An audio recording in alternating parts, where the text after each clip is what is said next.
Union ఉపాధ్యక్షులు శ్రీ నరసింహ గారిని వేదిక మీదకి రావాల్సిందిగా కోరుతున్నా.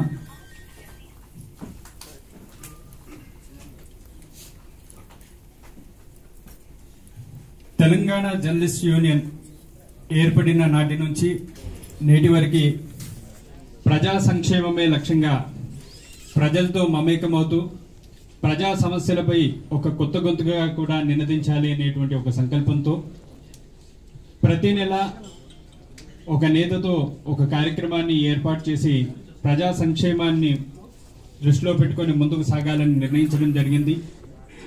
అదేవిధంగా ఒక్కొక్క నేతతో మీట్ ది ప్రెస్ కార్యక్రమాన్ని నిర్వహిస్తూ మరి ఈ రోజున మనం రేవంత్ రెడ్డి గారితో మీట్ ది ప్రెస్ కార్యక్రమాన్ని నిర్వహించుకోబోతున్నాం.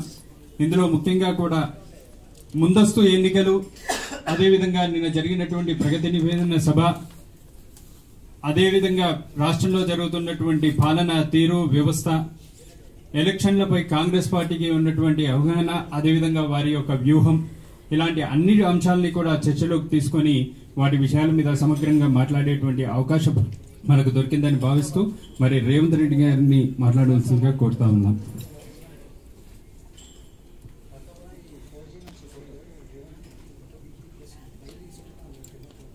మిత్రులందరికీ నమస్కారం. ప్రధానంగా తెలంగాణ ఉద్యమంలో క్రియాశీలక పాత్ర పోషించి ఉద్యమం ఆగుతుందనుకున్న ప్రతి సందర్భంలో పాత్రికేయ మిత్రులే తమ భుజాల మీద వేసుకొని తెలంగాణ గళాన్ని, తెలంగాణ వాణిని వినిపించే విధంగా సమాజాన్ని చైతన్యం చేసి తెలంగాణ రాష్ట్ర కళ సాకారం కావడానికి తమ వంతు కృషి చేసిన పాత్రికేయ మిత్రులకు ధన్యవాదాలు, అభినందనలు. ఈనాడు ప్రధానంగా మనం 6 దశాబ్దాల పోరాటం తర్వాత ఏర్పడ్డ తెలంగాణ రాష్ట్రంలో 51 నెలలు స్వయం పాలనలో మనం ఎన్నుకున్న ముఖ్యమంత్రి గారి పరిపాలనలో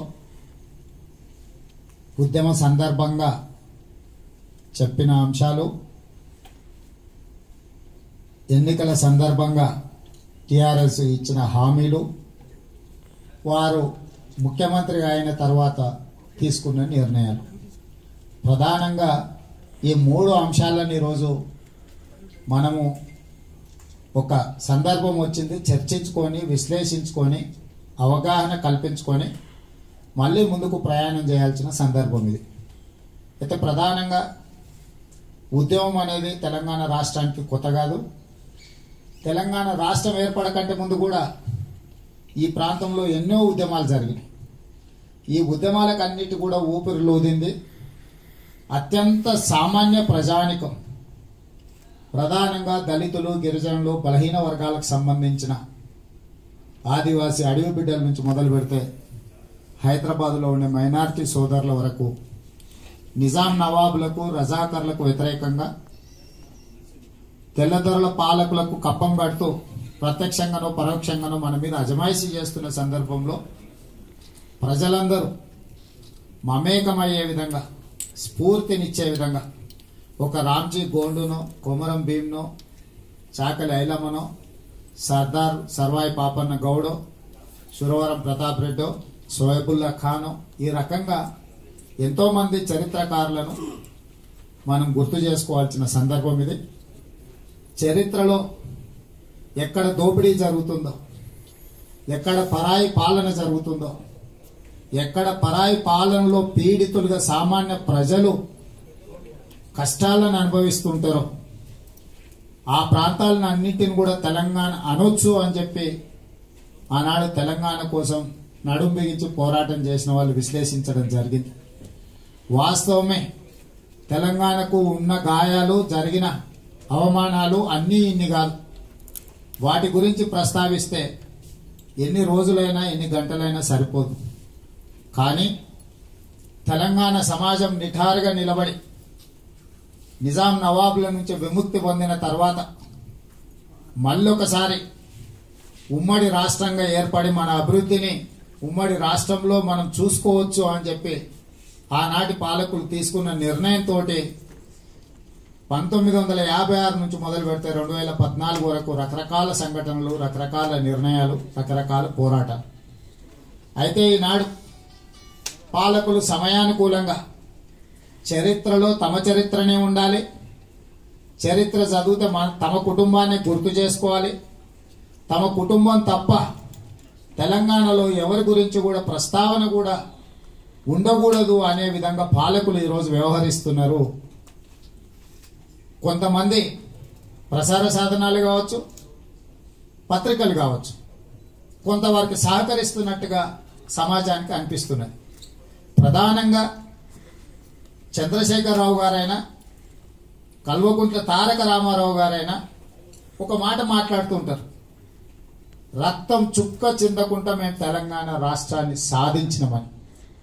నేను ఇక్కడున్న పాత్రికేయ మిత్రులను అడుగుతున్న, కొంతమంది ఇక్కడ కూడా ఉండొచ్చు, ఉస్మానియా యూనివర్సిటీలో మీ బళ్ళు తగలబడలేదా? మీ ఈపులు పగలలేదా? మీ రక్తం చిందలేదా? మీకే జరిగిన, మీ కళ్ళ ముందే జరిగిన సంఘటనలు మీకు తెలుసు కదా. 1969లో 369 మంది నేల కొరిగిందని చంద్రశేఖరరావు గారే మొదటి శాసనసభ సమావేశంలో తీర్మానం పెట్టిండు కదా. ఈ 369 మంది ఆనాడు తుపాకీ తూటాలకే బలైంది కదా. వాళ్ళ రక్తం తెలంగాణ గడ్డ మీద, తెలంగాణ నేల మీద, తెలంగాణ నేలను తడపలేదా అని నేను అడుగుతున్నా. అంతెందుకు, 2009 కేంద్ర ప్రభుత్వం తీసుకున్న నిర్ణయం నుంచి వెనక్కిపోయిన తర్వాత మనమే అంటున్నాం కదా 1200 మంది ఆత్మ బలిదానాలు చేసుకున్నారని. అందులో మొట్టమొదటి ఆత్మ బలిదానం చేసుకున్న శ్రీకాంతాచారి, నూనూగు మీసాల యువకుడు, నిట్ట నిలువున నిలబడి పెట్రోల్ పోసుకొని తగలబెట్టుకుంటే వయసులో ఉన్న యువకుడు రక్తం మాంసాలు ముద్దయి బూడిదైన మాట వాస్తవం కాదా? ఉస్మానియా యూనివర్సిటీ నుంచి అమరవీరుల స్తూపం వరకు నిరసన ర్యాలీ పెట్టుకుంటే ఉస్మానియా యూనివర్సిటీలో చుట్టూ ఇనుప కంచెలేసి తుపాకుల పహారాలతో బాష్పవాయు గోళాలు ప్రయోగిస్తుంటే ఆనాడు విద్యార్థులు ఎట్టి పరిస్థితుల్లో అమరవీరుల స్తూపాన్ని ముట్టుకుంటాము, మీరు ఎట్లా అడ్డుకుంటారో మేము చూస్తామని తెగబడి ముందుకొచ్చి ఆనాడు పోలీసుల నిర్బంధ కాండకు నిరసనగా యాదయ్య అనే బిడ్డ పెట్రోల్ పోసుకొని తగలబెట్టుకొని ఆ సరిహద్దులు దాటి చూపించిన మాట వాస్తవం కాదా? అంటే ఆ బిడ్డ ప్రాణం ప్రాణం కాదా? ఇక్కడ కాదు, తెలంగాణ గడ్డ మీద కాదు, హస్తినలో మన త్యాగాలను చూపిస్తే కేంద్రంలో ఉన్న వాళ్లకు కనువిప్పు కలుగుతుందని చెప్పి ఎర్రకోట ఎదురుగా ఉరికొయ్యకు ఏలాడబడ్డ యాదిరెడ్డి తెలంగాణ బిడ్డ కాదా, ప్రాణ త్యాగం కాదా అని నేను అడుగుతున్నా. వీళ్ళని పక్కన పెట్టండి.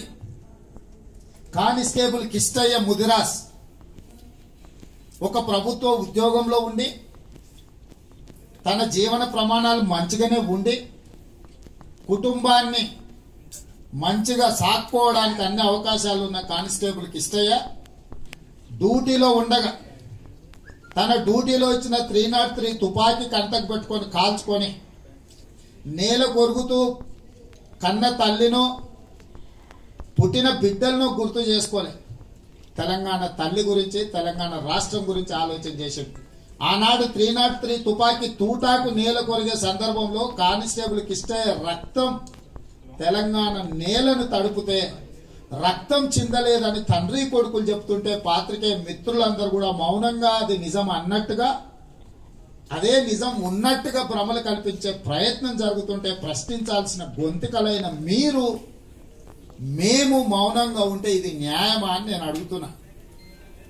ఇవాళ మొత్తం చంద్రశేఖరరావు గారు మొదటి శాసనసభలో చెప్పిన లెక్కనే 1569 మంది తెలంగాణ బిడ్డలు ఆత్మ బలిదానం చేసుకుంటే తెలంగాణ రాష్ట్రం వచ్చిందని వారే చెప్పినప్పుడు రక్తం చిందలేదని, తెలంగాణ బిడ్డలు ఉద్యమాలు చేయలేదని, తెలంగాణ సమాజం త్యాగాల గాయాలతో పునారిల్లుతున్నదన్న వాస్తవాన్ని చంద్రశేఖరరావు గారు మరుగున పెట్టి కేవలం తను, తన అల్లుడు, తన కొడుకు, తన బిడ్డ, తన సడ్డకుని కొడుకు మొత్తానికి పోరాటం చేసి, కత్తియుద్ధం చేసి, మల్లయుద్ధం చేసి, కరసాము చేసి, ఢిల్లీ చక్రవర్తుల మీద పోరాటం చేసి తెలంగాణ రాష్ట్రాన్ని తెచ్చినవని భ్రమలు కల్పించే ప్రయత్నం చేసి గుత్తాధిపత్యంగా తెలంగాణ ఉద్యమాన్ని తమ ఖాతాలో రాసుకోవడానికి చేస్తున్న ప్రయత్నమే ఈనాడు పాలకులు చేస్తున్న ప్రయత్నము. నేను సూటిగా మీ ద్వారా ఈ రాష్ట్ర ముఖ్యమంత్రి గారిని, కల్వకుంట్ల చంద్రశేఖరరావు గారి కుటుంబాన్ని అడుగుతున్నా. మీ కుటుంబం చేసిందంతా, చంద్రశేఖరరావు గారు ఒక రాజకీయ పార్టీ పెట్టుకున్నాడు. ఆ రాజకీయ పార్టీలో హరీష్ రావు గారు సమన్వయం చేసే బాధ్యతలో ఉన్నాడు. ఆ తర్వాత 6 సంవత్సరాలకు అమెరికా నుంచి తారక రామారావు గారు దిగిండ్రు. ఆ తర్వాత బతుకమ్మ పేరు మీద కవితమ్మ దిగింది. ఆ తర్వాత చంద్రశేఖరరావు గారికి మందో మాకు అందించే నెపంతో సంతోష్ దిగాడు.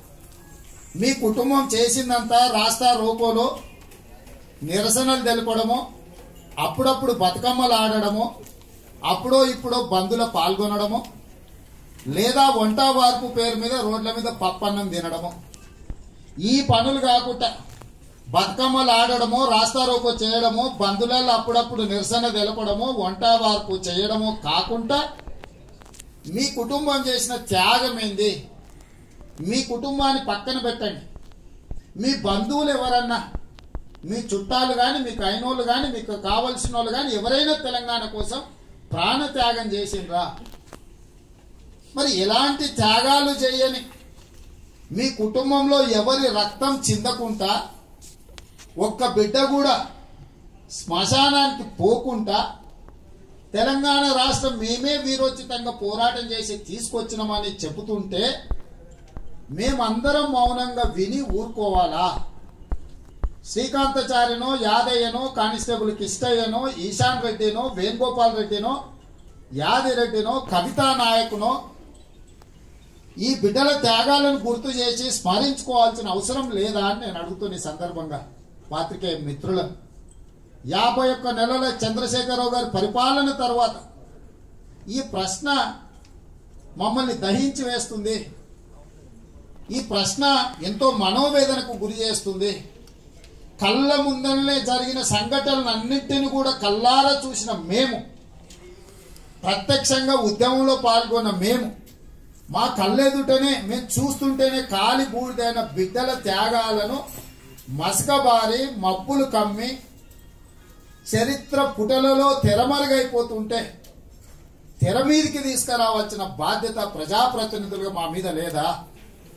ప్రధాన ప్రతిపక్షంగా ప్రజలు ఎన్నుకున్న మేము పాలకుల యొక్క నిర్లక్ష్యాన్ని, అహంకారాన్ని, మోసపూరితమైన మాటల్ని ప్రశ్నించి నిలదీసాల్సిన బాధ్యత మా మీద లేదా?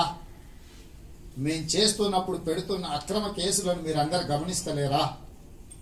కాబట్టే ఈరోజు నేను అడుగుతున్న తెలంగాణ సమాజాన్ని, 6 దశాబ్దాలు 1569 మంది త్యాగాల పునాదుల మీద, లక్షల మంది మీద వందల కేసులు కట్టుకొని ఎంతో మంది నిరుద్యోగ యువత, విద్యార్థులు తమ ఉజ్వల భవిష్యత్తును ఫనంగా పెట్టి బంగారు భవిష్యత్తు కోసం ఉపాధి హామీ కూలీ చేసి రూపాయి జమ చేసి ఉస్మానియా యూనివర్సిటీకి పంపిస్తే ఉస్మానియా యూనివర్సిటీలో పీజీలో పిహెచ్డీలో చేసి చదువుకొని మంచి భవిష్యత్తుతోని తమ ముసలి తల్లిదండ్రులను, పేదరికంలో మగ్గిపోతున్న కుటుంబ సభ్యులను ఆదుకోవాల్సిన యువకులు తమ జీవితాలను ఫనంగా పెట్టి ఉద్యమంలో క్రియాశీలకంగా పాల్గొని తెలంగాణ రాష్ట్రాన్ని సాధించుకొని ఒక కుటుంబం చేతిలో పెడితే ఆ కుటుంబం అరాచకంగా, దుర్మార్గంగా, అత్యంత అవినీతితో కూడుకున్న పెత్తందారి పోకడలతో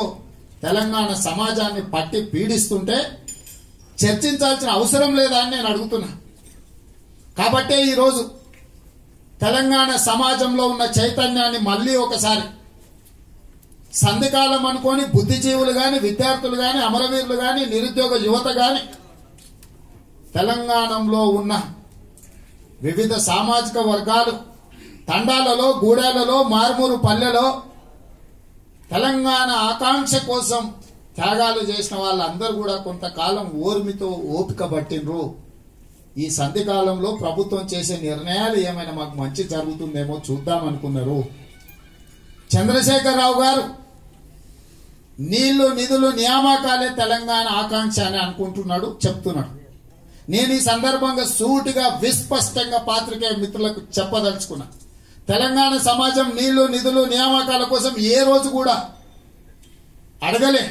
తెలంగాణ సమాజం అడిగింది ఏందంటే ఆత్మాభిమానం, స్వయం పాలన, సామాజిక న్యాయం. ఈ నీళ్లు నిధులు నియామకాలు టిఆర్ఎస్ పార్టీ యొక్క ఎన్నికల ఎజెండా, టిఆర్ఎస్ పార్టీ ఎజెండానే తెలంగాణ సమాజం యొక్క ఎజెండా కింద మార్చడానికి చంద్రశేఖరరావు గారు చేస్తున్న ప్రయాణంలో, చేస్తున్న ప్రయోగంలో మనల్ని కూడా భాగస్వాములు చేసే ప్రయత్నం చేస్తున్నారు.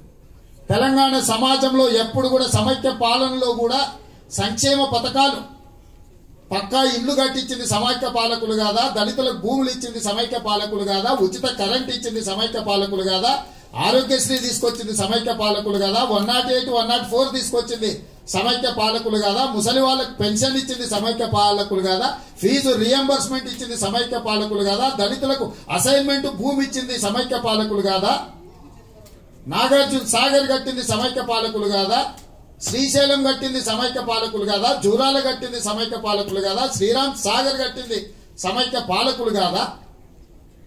అభివృద్ధి సంక్షేమ పథకాల కోసమే ప్రత్యేక రాష్ట్రం కోరుకున్నారు అన్నట్టుగా చంద్రశేఖరరావు గారు ఈ రోజు తెలంగాణలో 6 లక్షల ప్రభుత్వ ఉద్యోగులు ఉన్నారంటే ఈ 6 లక్షల మంది నియామకాలు చేసింది సమైక్య పాలకులు కాదా.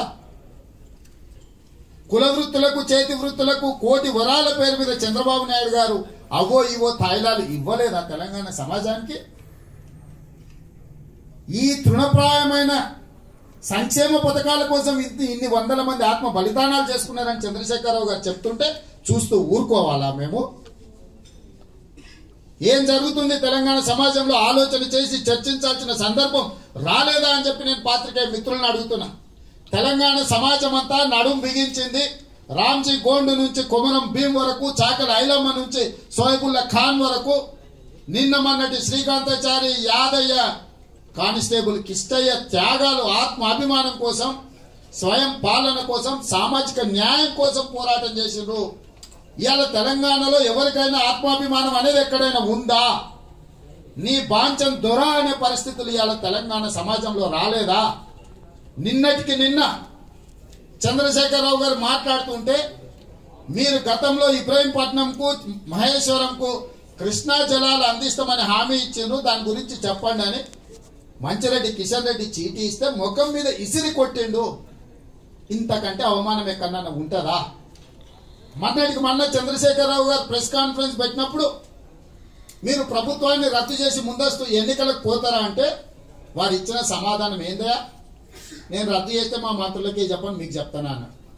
నమ్మకలేని మంత్రులను చంద్రశేఖరరావు గారు మంత్రివర్గంలో కొనసాగుతుండ్రంటే అసలు వాళ్ళ పట్ల చంద్రశేఖరరావు గారికి ఉన్న అభిప్రాయం ఎలాంటిదో మీకు ఒక అవగాహన వస్తే అసలు తెలంగాణ సమాజంలో ఎవరైనా ఆత్మాభిమానంతో బతికేవాడు చంద్రశేఖరరావు గారి దగ్గరికి పోతాడా? మీరు ఆలోచన చేయండి. సామాజిక న్యాయం అంటే చంద్రశేఖరరావు గారి ఉద్దేశంలో తన సామాజిక వర్గానికి సంపూర్ణంగా ఫ్యామిలీ ప్యాక్ భోజనం పెడితే సామాజిక న్యాయం అనుకుంటున్నాడు. వంట వార్పులు చేసిన వాళ్ళు, బతుకమ్మలు ఆడిన వాళ్ళు, రాస్తారోకోలు చేసిన వాళ్ళు, సీమాంధ్రులను బెదిరించి బ్లాక్మెయిల్ చేసి వసూళ్లు చేసిన వాళ్ళను, పద్మాలయ మీదను కేసులు వేసిన వాళ్ళను, ఒరిస్సా పోయి గన్నులు పెట్టి అఫ్తాలు వసూలు చేసుకొచ్చిన నాయకత్వము వాళ్ళే సామాజిక న్యాయం, వాళ్ళకే సామాజిక న్యాయం అని అనుకుంటున్నాడు. స్వయం పాలన అంటే ఏంది? వాళ్ళ కుటుంబం స్వయంగా అందరినీ పాలించడం అనుకుంటుండే చంద్రశేఖరరావు గారు. కానీ తెలంగాణ సమాజం అట్లా అనుకుంటా లేదు. తెలంగాణ సమాజము మేము ఆత్మగౌరవంతో తలెత్తుకొని తిరగాలి, ఆత్మగౌరవంతో మమ్మల్ని మీరు, మిమ్మల్ని మేము గౌరవించే విధంగా ఉండాలి.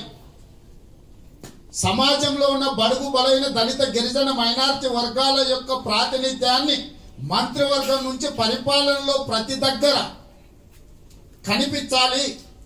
కనిపించేటట్టుగా ప్రభుత్వం, పాలకులు నిర్ణయం తీసుకోవాలి. స్వయం పాలన అంటే మా నిర్ణయం మేం తీసుకునేటట్టుగా ఉండాలి, మా భవిష్యత్తును నీ చేతిలో పెట్టము అని అన్నారు. నిన్న మన ఐఏఎస్ ఆఫీసర్లు, దళిత ఆఫీసర్లు, గిరిజన ఆఫీసర్లు ప్రత్యక్షంగా నిరసన తెలిపారు. మమ్మల్ని తప్ప మిగతా వాళ్ళందరినీ మీరు కావాల్సిన వాళ్ళకు అన్ని మంచి పదవులు కట్టబెడుతున్నారు, మాకు తెలివితేట లేవన్నట్టుగా మమ్మల్ని చిన్న చూపు చూస్తున్నారు. మమ్మల్ని ద్వితీయ శ్రేణి పౌరులుగా పరిగణిస్తున్నారు, ఇది దళితులకు గిరిజనులకు అవమానమని ప్రభుత్వం మీద తిరుగుబాటు ఐఏఎస్ ఆఫీసర్లు చేస్తే తెలంగాణ సమాజంలో సామాజిక న్యాయం జరుగుతుందని ఎవరైనా అనుకుంటే అది భ్రమ కాదా?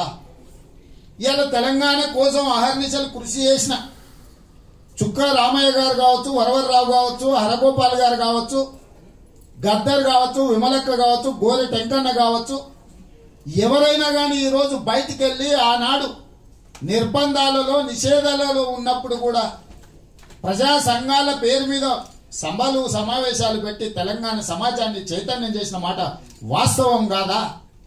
ఇవాళ ఏ ఒక్క బిడ్డ కూడా 90 సంవత్సరాల వయసులో ఉన్న చుక్కా రామయ్య పాలనలో తీసుకుంటున్న నిర్ణయాల వైఫల్యాలను వెలిపుచ్చడానికి ప్రయత్నం చేస్తే గృహ నిర్బంధం చేయడం కాకుండా ఇంట్లో కూర్చున్న చొక్కా లేకుండా కుర్చీలో కూర్చున్న చుక్కా రామయ్యను అరెస్ట్ చేసిండ్రు అని అంటే వరవర్రావును ఇంట్లో నుంచి బరబరా ఈడ్చుకొని పోయే పరిస్థితులు తెలంగాణ సమాజంలో వచ్చినాయంటే హరగోపాల్ లాంటి ప్రొఫెసర్లు, మేధావులు పౌర హక్కుల కోసం నిరంతరం పరితపించే హరగోపాల్ లాంటి వాళ్ళు ఇది పరిపాలన కాదు, ఇది రాచరిక వ్యవస్థతో కూడుకున్న నియంత్రణ పాలన అని చెబుతుంటే, గలం విప్పుతుంటే తెలంగాణ వచ్చి చంద్రశేఖరరావు గారి చేతిలో ఏ రకంగా బందీ అయిందో చర్చించుకోవాల్సిన సందర్భం రాలేదా అని నేను అడుగుతున్నా.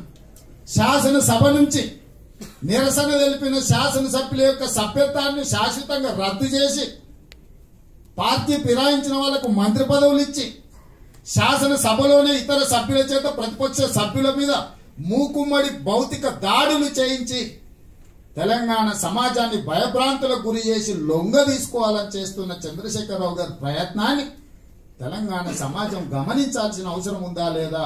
పాత్రికేయ మిత్రులుగా మీరు ఆలోచన చేయండి అని నేను అడుగుతున్నా. ఇవాళ తెలంగాణ ఉద్యమ నేపథ్యం, ఉద్యమం సందర్భంగా చంద్రశేఖరరావు గారు ఏం చెప్పారు, వారు అధికారంలోకి వచ్చిన తర్వాత తీసుకున్న నిర్ణయాలు ఏంటివో సమీక్షించుకొని పునఃసమీక్షించుకొని తిరిగి కొత్త కార్యాచరణతో ప్రణాళికబద్ధంగా తెలంగాణ సమాజం కదలవలసాల్సిన సందర్భం వచ్చింది. కాబట్టే ఈరోజు మిత్రుల దగ్గర మా ఆవేదనను, మా ఆలోచనను, భవిష్యత్ కార్యాచరణను పంచుకోవడానికి మీతో కూర్చున్నాము. ఇవాళ టీఆర్ఎస్ యొక్క మేనిఫెస్టోను ఒక్కసారి మిత్రులందరూ గమనించాలి. చంద్రశేఖరరావు గారు పదే పదే చెప్తుంటారు, ఎప్పుడు నా టేబుల్ మీదనే ఉంటుంది ఇదే భగవద్గీత, ఇదే ఖురాన్, ఇదే బైబుల్ అని.